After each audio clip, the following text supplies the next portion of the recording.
Hello, everyone, and welcome to this live stream. It's Friday. Can't quite remember then. Is it the 11th, David, today? It's the 11th of December. And something a little bit different.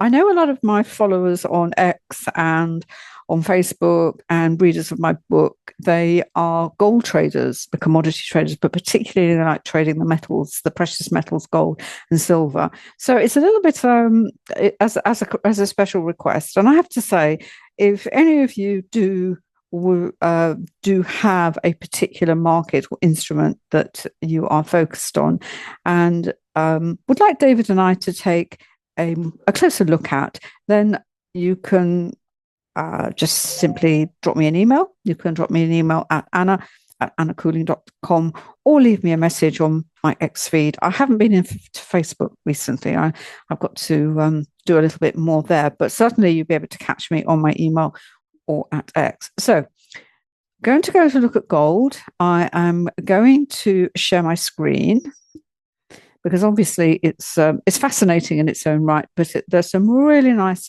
VPA lessons there. So even if gold is not your preferred market or instrument, as I have said last time, and I've said many times before, as has David, with volume price analysis, it almost is irrelevant what the ticker is at the top left of the chart. Now, clearly, all instruments and markets have associations within the market itself and relationships with other markets. But from a VPA analysis, when we look at a chart from that perspective, it really doesn't matter if we're looking at the gold chart, we're looking at a stock, we're looking at another commodity or a currency pair.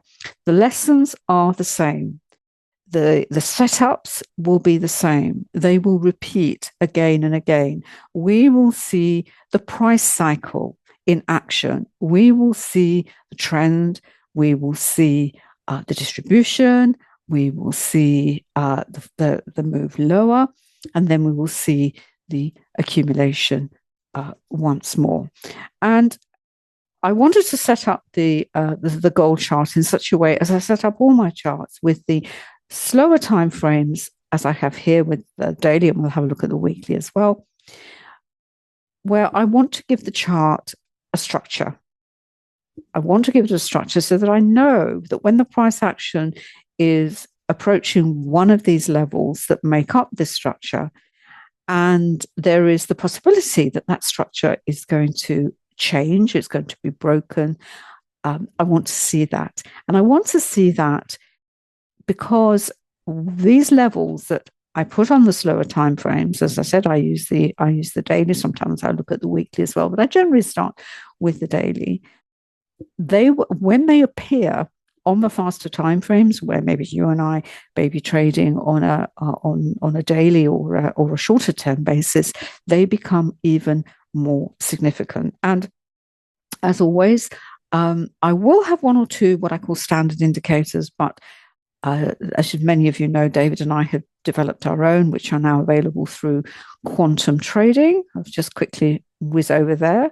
This is quantumtrading.com, where you can find details of the indicators that appear on our charts. As you can see, they're available for MT4, NinjaTrader, TradingView, and TradeStation. And you can just click on, and there are loads and loads of videos that David has done on the individual indicators, explaining what their benefits are, how they operate, what they will do for you, and how they work.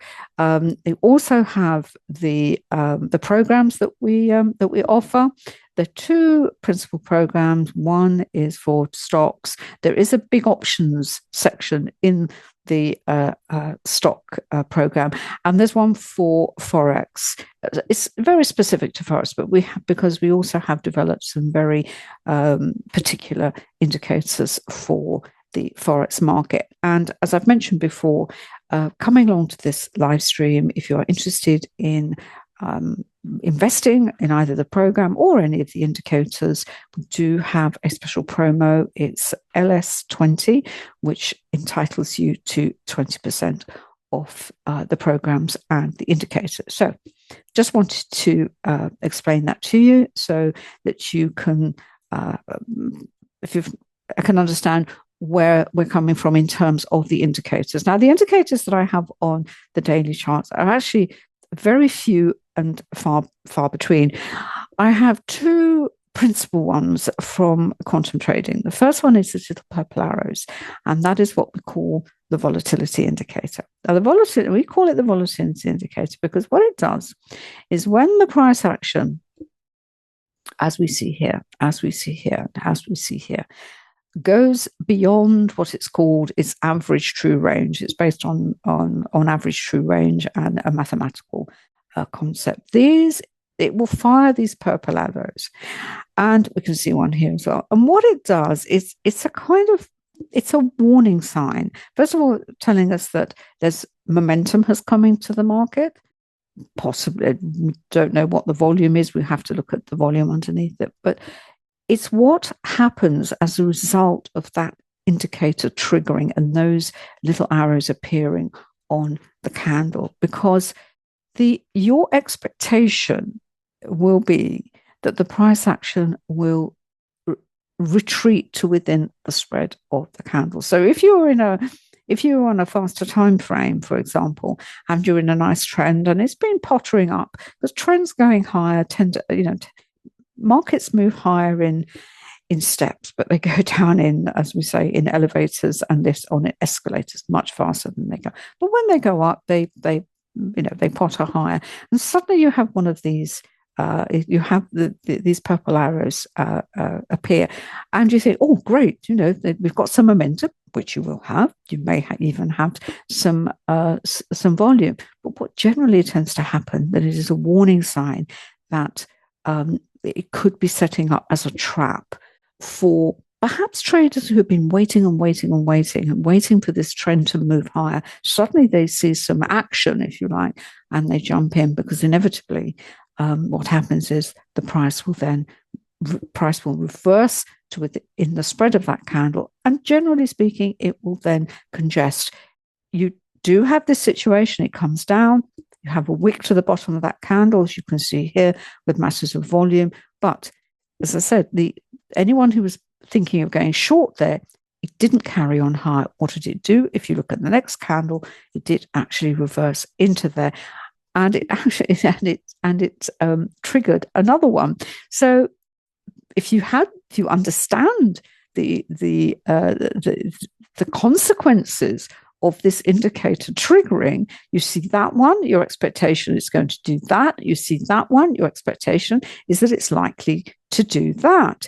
So these two candles, if you like, they trigger those twin emotions, and my goodness, there's an awful lot of emotion around gold. I mean, gold is one of those markets that has a fierce, loyal, people go to war over it, and you're either. There are many people who still think, traders, and who won't touch it because, as Keynes said, it's a barbaric relic. And there are others who are passionate gold bugs and who have been waiting for this moment for the metal to shine, as it were. And there's lots of reason why the metal is shining, not least because the central banks have been accumulating at the rate that's never been known before. And if you ask me, well, at what point do I think that this market was going to be in a bull market? I would have said, well, it's probably two. From a technical perspective, probably when it was around $1,700 an ounce, and certainly once news started to trickle out of the People's Bank of China, the central banks are also starting to accumulate, because gold is, if you like, it's an insurance. It's an insurance about against, if you like, the trashing, if you like, of paper assets, and whether this is going to carry on higher. If you are a passionate gold bug, 5,000 sounds a nice number. 10,000 sounds a nice number. We shall see. But in the shorter term, it's a great market to trade because there's lots of action going on and at the moment. Now, going back to these three candles, so if you understood what the implications are for once the volatility indicator has been triggered. So your expectation is it's going to go back into the spread of the candle. It did. It went higher. And this one is a reaction to that one, which we did. And we did actually go back into the spread of the candle. And it did react in a way that we would, most of the times it does. Once the volatility dies down, you get this congestion, and you can see 1, 2, 3 candles there within that spread. And then what we do with the candle is the high and the low of this particular candle become, if you like, short-term support and resistance levels. Once they're broken, we know where the direction is going to go, where the price is going to go. Now, it didn't actually fall very much. As I said, I have put these levels in myself. They're common sense levels. You look at, say, well, you look at wicks to the bottom of the candle. Does this level here correspond to a level maybe where we had a resistance, a ceiling then becomes a floor. That has now become the floor, not quite there.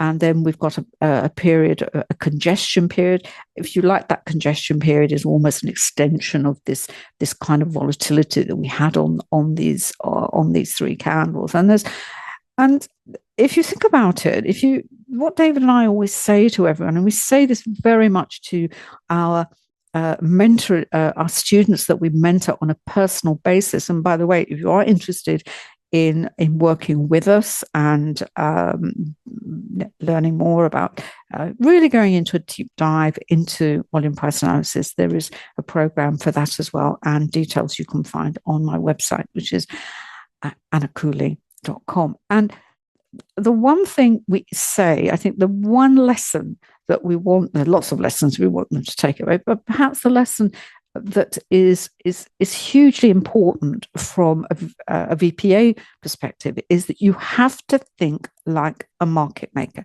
You have to put yourself into the shoes of the market maker. If you had control of, if you could pull these twin levers of greed and fear, and you could use the news, you could use, and everything else of that, how would you behave? What would you do to encourage traders to part with their money as quickly as possible?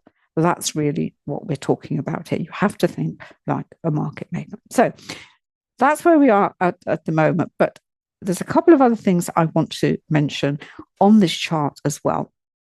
And I said, I think last time we mentioned about a sort of accumulation phase. This is a top run when it was at $3,500 an ounce. And, whenever anything gets to an all-time high, it becomes a battle between, if you like, the gold bugs in this case, and people who are more bearish on gold. Right, this is the top, this is is it, it's done its run, is it going to reverse? Well, it didn't. It went into this not long, it's from April all the way over to August, which is a long time if you're if you're a short-term trader. And what we got now, you could say, well, could that have been, as that was an all-time high, could that have been a distribution? And really the difference between the two, especially, is with distribution. If this way, you do see a lot of volatility. You want a lot of wicky candles, a lot of effort going in, and not much result for it, which we see here, I do admit, but you want to see a lot of wicks.